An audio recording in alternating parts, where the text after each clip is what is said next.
To my channel. Jagananna Vidya Deevena October 2023 నుంచి జనవరి 24 వరకు ఏదైతే పెండింగ్ అమౌంట్ ఉంటుందో మే 16వ తారీఖున 2024లో అఫీషియల్గా అయితే మనకి డీబీటీలో అమౌంట్ అయితే రిలీజ్ చేసేసారు. అయితే క్యాండిడేట్స్ అందరూ కూడా ఈ యొక్క ఫీజ్ పేమెంట్ స్టేటస్ ఏ విధంగా చెక్ చేసుకోలేక చాలా మంది అయితే అడుగుతున్నారు. ఈ వీడియోలో క్లియర్గా మీకు ఈ వీడియో అయితే ఎక్స్ప్లెయిన్ చేస్తాను ఏ విధంగా ఫీజ్ పేమెంట్ అనేది జ్ఞానభూమి స్టేటస్లో చెక్ చేసుకోవాలనేది.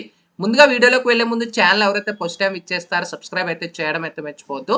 జగనన్న విద్యా దీవెన అలాగే జగనన్న వసతి దీవెనకి సంబంధించి లేటెస్ట్ అప్డేట్స్ అన్ని కూడా ఛానల్లో వెంటనే షేర్ చేస్తూ ఉంటాను. అయితే మనకి ఆల్రెడీ విషయం తెలిసిందే, మనకి డీబీటీలో మే 16వ తారీఖున అఫీషియల్గా అమౌంట్ పెండింగ్ అమౌంట్ అంతా కూడా మనకి రిలీజ్ చేసేసారు. దాదాపు చాలా మటుకు స్టూడెంట్స్ కొంతమందికి అమౌంట్ అయితే క్రెడిట్ అయినాయి, కొంతమందికి అయితే క్రెడిట్ అయితే అవ్వలేదు. తొందరలో వాళ్ళకి కూడా క్రెడిట్ అయితే అవుతుంది.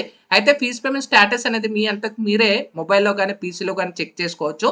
వెబ్సైట్ లింక్ అనేది కూడా కింద డిస్క్రిప్షన్లో ప్రొవైడ్ చేస్తాను, అక్కడి నుంచి కూడా చెక్ చేసుకోవచ్చు.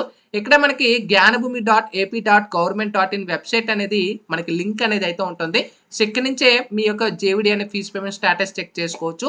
ముందుగా ఈ వెబ్సైట్లో స్టూడెంట్ ఫస్ట్ టైం రిజిస్ట్రేషన్ అనేది కంప్లీట్ చేసుకోవాలి. ఓకేనా, ఇక్కడ మనకి student first time registration already చేసుకున్న వాళ్ళు ప్రాబ్లం లేదు, చేసుకోకపోతే ఫస్ట్ టైం రిజిస్ట్రేషన్ మేము క్లిక్ చేసేసుకొని ఇక్కడ మీ యొక్క ఆధార్ నెంబర్ ఎంటర్ చేసేసుకొని గెట్ వెరిఫికేషన్ కోడ్ మేము క్లిక్ చేసి ఓటీపీస్ ఎంటర్ చేసి మనకి గెట్ స్టూడెంట్ డీటెయిల్స్ దగ్గరికి మీ స్టూడెంట్ డీటెయిల్స్ అయితే ఇంటర్ఫేస్ అయితే అవుతాయి. సో అక్కడ నుంచి మీరు కంప్లీట్ చేసేసుకోవచ్చు వన్ టైం రిజిస్ట్రేషన్ అనేది. నెక్స్ట్ బ్యాక్ వచ్చేసిన తర్వాత మనకి ఈ విధంగా ఇంటర్ఫేస్ అయితే అవుతుంది. ఇక్కడ డైరెక్ట్ గా లాగిన్ అనే ఒక ఆప్షన్ అయితే ఉంటుంది, ఇక్కడ చూసుకోవచ్చు. మొబైల్లో కూడా మీ డెస్క్టాప్ మోడ్ పెట్టుకుంటే లాగిన్ ఆప్షన్ ఉంటుంది. దీన్ని సెలెక్ట్ చేసుకొని ఇక్కడ మీకు ఇక్కడ టోటల్ గా ఇక్కడ స్టార్టింగ్ లో మీ యొక్క ఆధార్ నెంబర్ ప్రొవైడ్ చేస్తారు. సెకండ్ మీరు ఇచ్చిన పాస్వర్డ్ అయితే ఎంటర్ చేస్తారు, తర్వాత క్యాప్చా అనేది ఎంటర్ చేస్తారు. ఒకవేళ మీకు పాస్వర్డ్ కానీ తెలియకపోతే ఇక్కడే అంటే లైక్ మీకు యూజర్ ఐడి దగ్గరే మీ యొక్క ఆధార్ నెంబర్ అనేది ఎంటర్ చేయాలి, యూజర్ ఐడి దగ్గర. ఓకేనా, ఒకవేళ మీకు పాస్వర్డ్ అని తెలియకపోతే ఫర్గట్ పాస్వర్డ్ మేము క్లిక్ చేసుకొని సెలెక్ట్ యువర్ ఐడెంటిటీ దగ్గర స్టూడెంట్ అని సెలెక్ట్ చేసుకోండి. స్టూడెంట్, ఎంప్లాయ్, కాలేజ్, యూనివర్సిటీ అయితే ఉంటుంది. స్టూడెంట్స్ అని సెలెక్ట్ చేసుకొని enter your Aadhaar card number అడుగుతుంది. డీటెయిల్స్ ఇచ్చి వెరిఫికేషన్ కోడ్ అనేది అడుగుతుంది. మీరు పాస్వర్డ్ అనేది కొత్తగా పాస్వర్డ్ సెట్ చేసేసుకోండి. న్యూ రీటైప్ అంటే పాస్వర్డ్ రీటైప్ చేసుకోండి.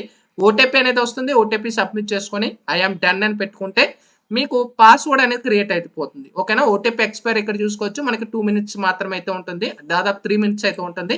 పాస్వర్డ్ అనేది ఒక కేసు అప్పర్ అనేది A to Z అయితే ఒక కేసు అయితే పెట్టుకోవాలి. అండ్ లోయర్ కేస్ అంటే క్యాపిటల్ లెటర్ ఒకటి, స్మాల్ లెటర్ ఒకటి, అండ్ ఒక నెంబర్ అనేది కూడా ప్రొవైడ్ చేయాలి. 1 నుంచి 9 ఏదో నెంబర్ ప్రొవైడ్ చేయాలి.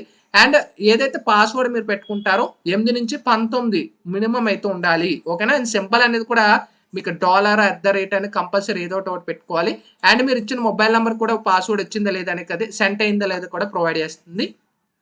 ఇక్కడ ఐఎమ్ డన్ ఇక్కడ కంప్లీట్ అయిపోయిన తర్వాత పాస్వర్డ్ సెట్ చేసుకున్న తర్వాత బ్యాక్ వెళ్ళిపోయిన తర్వాత నెక్స్ట్ మీకు లాగిన్ దగ్గరికి వెళ్ళిపోయి ఇక్కడ యూజర్ ఐడి అనేది అడుగుతుంది. యూజర్ ఐడి దగ్గర మీ పాస్వర్డ్ ఇచ్చుకొని యూజర్ ఐడి దగ్గర మీ యొక్క ఆధార్ ఇచ్చుకొని సెకండ్లో పాస్వర్డ్ ఇచ్చుకొని క్యాప్చా ఎంటర్ చేసుకొని సైన్ ఇన్ మీద క్లిక్ చేసుకున్న వెంటనే నెక్స్ట్ మీకు ఈ విధంగా ఇంటర్ఫేస్ అయితే అవుతుంది. ఇక్కడ home, service, print, scholarship and ఇక్కడ మనకి కొన్ని ఇంటర్ఫేస్ అయితే అవుతాయి. ఇక్కడ మీరు చేయాల్సింది view print scholarship application status అయితే ఉంటుంది. నా మీద క్లిక్ చేసుకొని అప్లికేషన్ ఐడి అయితే ఉంటుంది, రీసెంట్ అప్లికేషన్ సెలెక్ట్ చేసుకొని గెట్ అప్లికేషన్ స్టేటస్ కానీ క్లిక్ చేసినట్టయితే నెక్స్ట్ మీకు ఈ విధంగా ఇంటర్ఫేస్ అయితే అవుతుంది.